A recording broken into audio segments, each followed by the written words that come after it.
Hello everyone, welcome to the first lecture on nuclear medicine. Let's start off with the objectives for today. After today's lecture, students will know about the physics of the nucleus, students will be able to name a few decay modes, and students will be able to name a few methods of radionuclide production. The nucleus is made up of protons and neutrons, collectively called nucleons. Protons are positively charged and about 1834 times larger than an electron. Neutrons are neutral and about 1837 times larger than an electron. Neutrons and protons are held together in the nucleus by a strong force. The total number of protons in the nucleus is called the atomic number Z, and the total sum of neutrons and protons is called the mass number A.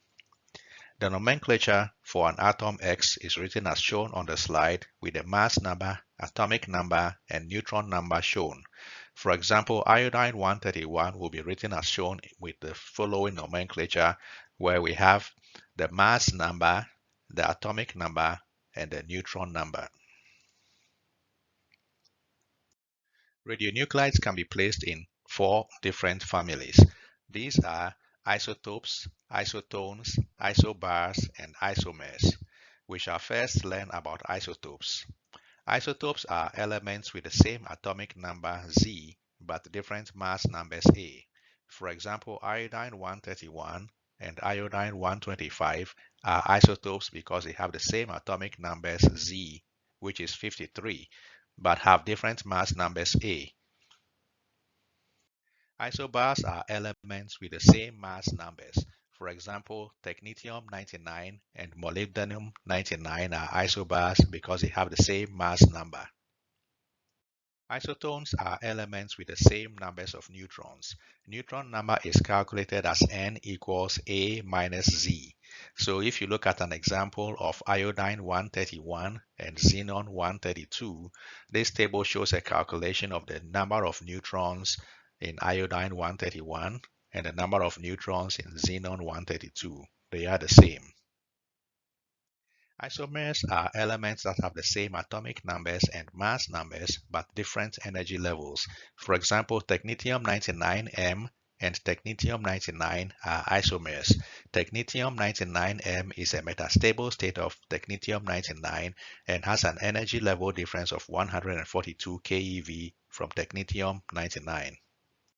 The stability of a nucleus depends on the combinations of numbers of protons and neutrons in the nucleus. This table shows the number of stable nuclides based on whether there are an even number of protons or neutrons in the nucleus. Some stable nuclides also produce a nuclear magnetic resonance signal if there is an odd number of either protons or neutrons in the nucleus. Only 4 nuclides that have odd numbers of protons and neutrons are stable, while 165 nuclides with even numbers of protons and neutrons are stable.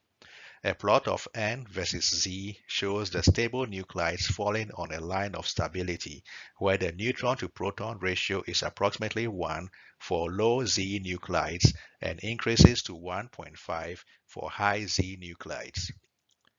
Nuclides to the left of this line of stability decay by beta minus decay, and those to the right of the line of stability decay by positron emission decay. The heaviest, most unstable nuclides decay by alpha particle emission and can be found near the top of this graph.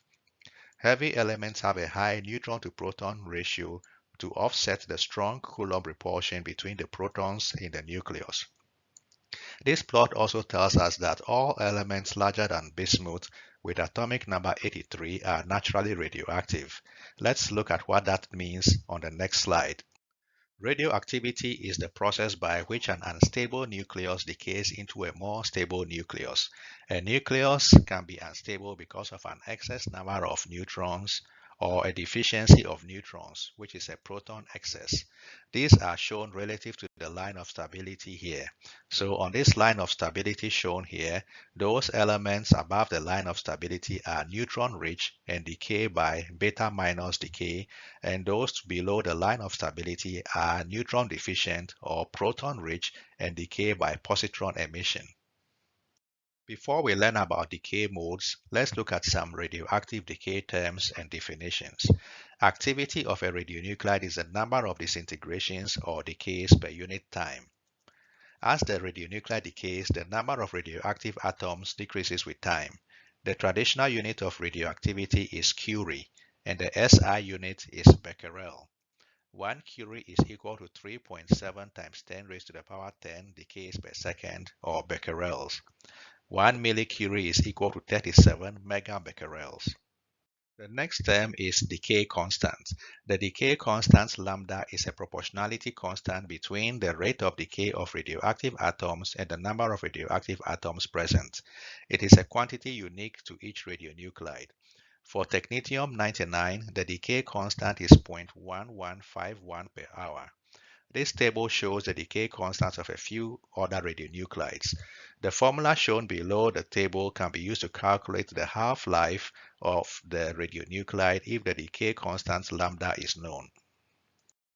The half-life of a radionuclide is the time it takes for the activity to be half its initial value. In the formula shown, N is the remaining activity, N0 is the initial activity, and lowercase n is the number of half-lives elapsed. The top left table shows the way the formula is used to calculate the amount of radioactivity N remaining for different numbers of half-lives. There is a rule of thumb that says the activity of any radionuclide is less than 1% after 7 half-lives. After 10 half-lives, the activity is reduced by a factor of 1000 as shown here. This formula also allows you to calculate the remaining activity for any number of half-lives that you choose. The right table shows the physical half-lives of several radionuclides, and this can be used together with this formula to calculate the remaining activity if you know the number of half-lives that has elapsed. The fundamental decay equation is an exponential relation between the remaining activity N subscript T, the initial activity N0, and the decay constant lambda and at a given time t. The formula can also be written in terms of activities as shown down here. Now that we have defined the terms, let's look at radioactive decay modes. We shall start with alpha decay. Alpha decay is the spontaneous emission of alpha particles. An alpha particle is a helium nucleus and consists of 2 protons and 2 neutrons. Alpha particles are the heaviest and the least penetrating form of radiation we shall encounter in this lecture. Alpha particles have little use in medical imaging because their range in air is 1 cm per MeV and they typically cannot penetrate the thin layer of the skin. Heavy nuclides with mass numbers greater than 150 usually decay by emitting alpha particles together with gamma radiations and characteristic emissions. Beta- decay is also called negatron decay. It occurs in nuclides with a large N to Z ratio. These nuclides will decay by converting a neutron to a proton with the emission of beta- particle and an antineutrino. The beta- particle is identical to an electron except that it originates from the nucleus. A beta- decay increases the atomic number by 1, but because the number of neutrons is decreased by 1, the mass number is unchanged, so the decay is called isobaric. Beta plus decay is also known as positron emission. A low N to Z ratio radionuclide converts a proton to a neutron with the emission of a positively charged electron or positron and a neutrino and energy. In beta plus decay, the atomic number is decreased by 1, but with an increase in number of neutrons by 1. The mass number is unchanged, so this is an isobaric process. Electron capture decay is similar to beta plus decay in that a neutron deficient radionuclide converts a proton to a neutron with the ejection of a neutrino. The difference is that the radionuclide captures an orbital electron and uses that to neutralize the positive charge on the proton. This process decreases the proton number by 1 while increasing the neutron number by 1, so the mass number is unchanged. Isomeric transitions occur with no change in atomic number, mass number, or neutron number. It occurs between two energy states with no change in neutron to proton ratio. In this transition, an excited state is formed during the radioactive decay. Gamma rays are emitted as the excited radionuclide decays to a lower energy state. Often the transition from an excited state to a lower energy state is instantaneous, but if it is longer, the state is called a metastable state, denoted by the letter M. For example, technetium-99m is a metastable state of technetium-99. Let's now look at radionuclide production. Radionuclides are produced in a cyclotron, a nuclear reactor, or in a radionuclide generator. We shall start with a cyclotron-produced radionuclide on the next slide. In a cyclotron, charged particles like protons or alpha particles are accelerated to high velocities between two charged plates. The high-energy particles are used to bombard target nuclei. The incident particle may be completely absorbed or scattered. The target nuclei is excited, and when it relaxes to the ground state, it emits particles or waves. Gallium-67 is an example of a cyclotron-produced radionuclide. A zinc-68 target is bombarded by protons, and two neutrons are produced. The resulting radionuclide is gallium-67. Other cyclotron-produced radionuclides important for nuclear medicine are iodine-123, indium-111, cobalt-57, and thallium-201. This figure is a model of a cyclotron, and it shows you here the electric field that is used in between the plates. There is also a magnetic field. Charged particle is introduced in the middle and accelerates and creates a larger and larger circle until it exits the cyclotron and strikes the target. Nuclear reactor-produced radionuclides are another way to generate radionuclides. There are two ways of producing radionuclides by a nuclear reactor: by nuclear fission and by neutron activation. Nuclear fission is the splitting of a heavy radionuclide into smaller fragments with the emission of radiation and energy. A heavy nucleus like uranium-235 can fission to produce smaller fragments. When uranium-235 absorbs a neutron, it becomes uranium-236, an unstable nucleus which promptly splits into smaller fragments and produces more neutrons and energy.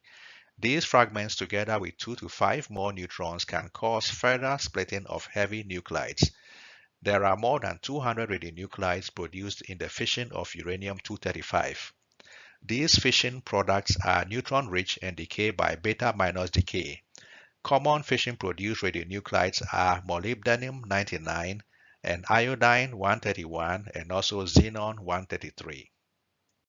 Radionuclides can also be produced by neutron activation in a nuclear reactor. In this process, target elements to be activated are placed between the cores of a nuclear reactor. The extra neutrons produced during the fission process we learned about on the previous slide are used to bombard the target elements, causing them to be activated. Examples of neutron-activated radionuclides are phosphorus-32 and chromium-51. Radionuclides produced by neutron activation have to be separated from the target element. Because the radionuclide is an isotope of the target material, chemical separation is not possible. This is a limitation of this process. Radionuclides like iodine-131 and molybdenum-99 are rather produced by nuclear fission to maximize their activities when separated. This table shows the various production pathways and the types of radionuclides produced. So you have the cyclotron-produced radionuclides, nuclear reactor produced by fission, nuclear reactor produced by neutron activation, and then we have a radionuclide generator, which we shall learn about next. One more method of radionuclide production is by using a radionuclide generator. A radionuclide generator is one where a parent radionuclide continuously produces a daughter radionuclide. This method is used to produce technetium-99m from molybdenum-99. This works because molybdenum has a 67-hour half-life while technetium-99 has a 6-hour half-life. By obtaining molybdenum-99 and placing in a generator, technetium-99m can be continuously produced and separated. The molybdenum used in the generator is produced by the fission of uranium-235 in a nuclear reactor and loaded into a container containing a column of alumina. The molybdenum oxides are tightly bound to the alumina column compared to technetium-99 oxides. The daughter product, sodium pertechnate, can be separated and produced in a sterile form with a highly specific activity suitable for radiopharmaceutical applications. Molybdenum generators are typically delivered with approximately 1 to 20 curies of molybdenum-99 depending on the workload of the department. In a molybdenum generator, the daughter continues to grow as the parent continues to decay. After about 23 hours, the technetium-99 activity reaches a maximum and is now in equilibrium with the decay rate of the parent molybdenum. This is called transient equilibrium. Besides the molybdenum generator, there are other generators used for radionuclides as shown on the table on this slide. For example, there is a parent-daughter pair of germanium and gallium, or there is also the strontium and yttrium pair. When the half-life of the parent is about 100 times much longer than the half-life of the daughter radionuclide, this is called circular equilibrium. Circular equilibrium occurs after about 5 to 6 half-lives of the daughter. As in all imaging modalities we have seen before, the users of molybdenum generators are required to perform quality control on the generator. Because molybdenum-99 and technetium-99 are part of the parent-daughter pair in the generator, there is a possibility of molybdenum contamination in the technetium-99 solution. This is called molybdenum breakthrough. Molybdenum is undesirable because of its long half-life and highly energetic beta particles and gammas that can increase dose to the patient. The USP and NRC limit molybdenum contamination to 0.15 microcuries of molybdenum per millicurie of technetium-99 at administration. Another possible contaminant in the technetium-99M solution is alumina from the column. Alumina interferes with preparation of some radiopharmaceuticals like sulfur colloids. The United States Pharmacopoeia (USP) limits alumina contamination to no more than 10 micrograms per milliliter of technetium-99M solution. There are commercially available paper test strips and standards to test for alumina contamination. To test for molybdenum breakthrough, the technetium-99 solution is placed in a lead container and placed in a dose calibrator. Because the molybdenum has a high energetic gamma, this can be detected if present, while the low energy 140 keV gamma from technetium-99 will be attenuated by the lead container and will not be detected. We shall talk more about this in a later lecture when we learn about dose calibrator QC. Here are a few questions to finish up with this lecture. The first question, which of these is not a radionuclide decay mode? The correct choice is pair production. We have seen pair production in a previous lecture where we talked about the interaction of X-rays with matter. So pair production is one of those interactions together with Compton scattering, photoelectric interaction, as well as Rayleigh scattering. The next question is this. Which of these methods of radionuclide production involves the acceleration of charged particles to high kinetic energies? So the correct choice is cyclotron. The cyclotron is a linear accelerator that accelerates charged particles to high kinetic energies. This is the last slide. Thank you for watching this presentation.